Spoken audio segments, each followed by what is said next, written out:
வணக்கம். நான் உங்கள் மோகனா. 5/8/2025 செவ்வாய்க்கிழமை.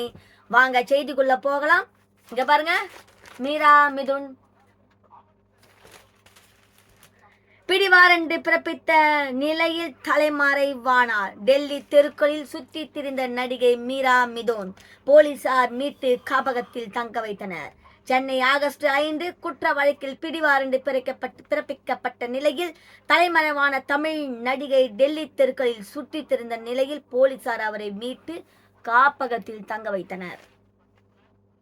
நடிகையும் மாடல் அழகியுமான மீரா மிதுன் வயது 34 பட்டியலினத்தவர் குறித்து அவதூறாக பேசி சமூக வலைதளத்தில் வீடியோ வெளியிடப்பட்டதாக கடந்த 2021 அவர் மீது பல்வேறு அமைப்புகளை சேர்ந்தவர்கள் போலீசில் புகார் செய்தனர்.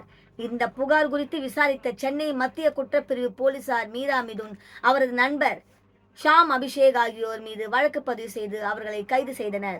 பின்னர் அவர்கள் ஜாமீனில் விடுவிக்கப்பட்டனர். இந்த வழக்கு விசாரணை சென்னை மாவட்ட முதன்மை சென்னை கோர்ட்டில் நடந்து வருகிறது. இந்த வழக்கு எசன்ஸ் கோர்ட்டில் மீரா மிதுன் தொடர்ந்து ஆஜராகாததால் கடந்த 2022 ஆகஸ்ட் மாதம் அவருக்கு எதிராக பிடிவாரண்டு பிறப்பித்து கோர்ட் உத்தரவிட்டது. தனிப்படை இந்த உத்தரவை தொடர்ந்து மீரா மிதுனை கைது செய்து கோர்ட்டில் ஆஜர்படுத்த தனிப்படை அமைக்கப்பட்டது.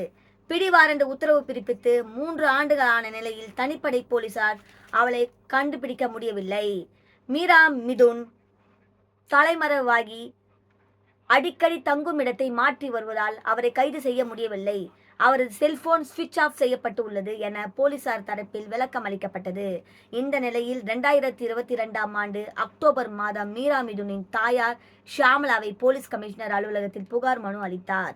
அதில் மீரா மிதுன் வழக்கை சந்தித்து வந்த போதிலும் எங்களிடம் தொடர்பில் இருந்தார். ஆனால் தற்போது அவர் எங்கள் தொடர்பில் இல்லை. தொலைபேசியில் அவரை தொடர்பு கொள்ள முடியவில்லை. கண்டுபிடித்து கொடுக்க வேண்டும் என கூறியிருந்தார். இது தொடர்பாகவும் போலீசார் விசாரணை நடத்தி வந்தனர். இந்த நிலையில் மீரா மிதுனின் தாயார் சென்னை முதன்மை செஷன்ஸ் கோர்ட்டில் ஒரு மனு தாக்கல் செய்தார். அதில் டெல்லி தெருக்களில் தன் மகன் அதாவது மீரா மிதுன் சுற்றி வருவதாகவும் அவரை மீட்டு கொடுக்க வேண்டும் என்று கூறியிருந்தார். இந்த மனுவை விசாரித்து கோர்ட் சென்னை மாவட்ட சட்டப்பணிகள் ஆணைக்குழு மூலம் டெல்லி சட்டப்பணிகள் ஆணைக்குழுவை தகவல் தெரிவித்து தேவையான நடவடிக்கை மேற்கொள்ள உத்தரவிட்டது. அதன்படி சென்னை டெல்லி சட்டப்பணிகள் ஆணைக்குழு இணைந்து டெல்லி போலீசார் மூலம் மீரா மிதுனை கண்டுபிடித்து டெல்லியில் உள்ள காப்பகத்தில் தங்க வைத்தனர்.